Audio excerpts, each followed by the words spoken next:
Hello everyone, Mr. Lipchick here, and our topic for discussion for this segment of instruction is the United States Senate. How the Senate works. The Senate is smaller than the House and much less formal. There are much fewer rules than in the House, and unlimited debate on most bills.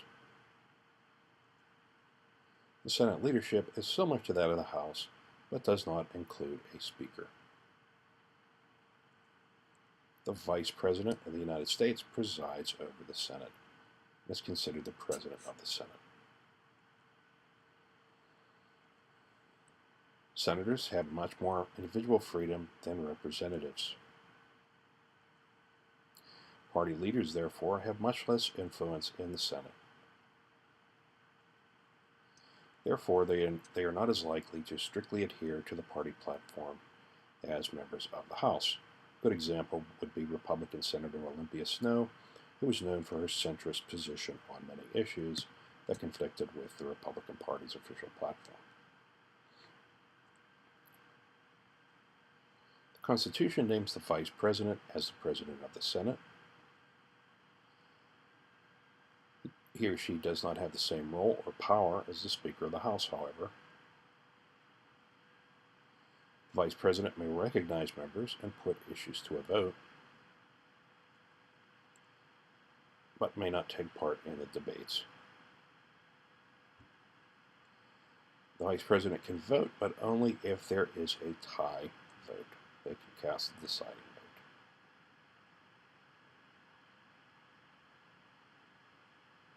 The Vice President, however, spends more time on executive branch activities.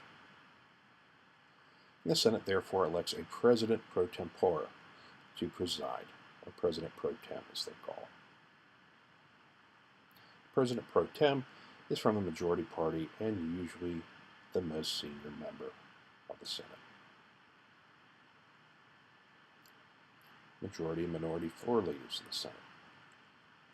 The majority and minority floor leaders are elected by their parties in the Senate.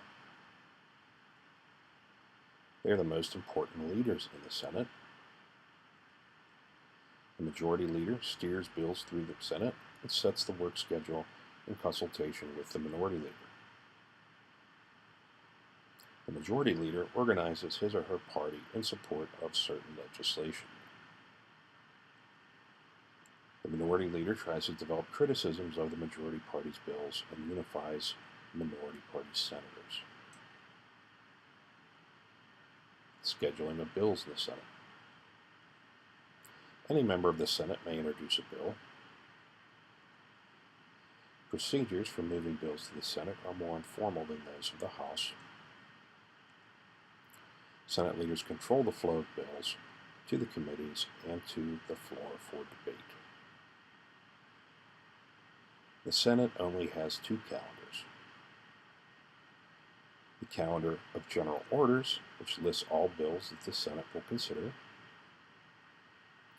and the executive calendar, which schedules treaties and nominations.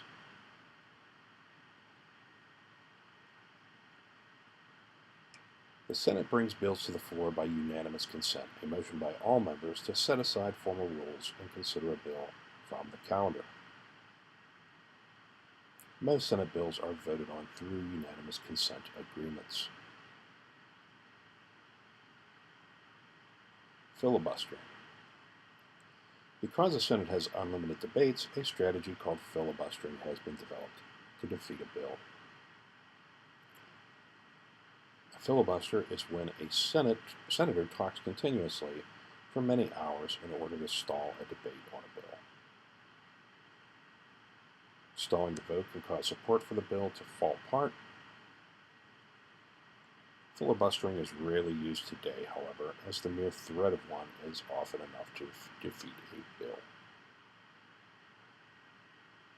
A filibuster can be stopped when 3/5 of the Senate votes for something called cloture. This measure allows each senator to speak for only 1 hour. The 3/5 vote for cloture, however, is very hard to get.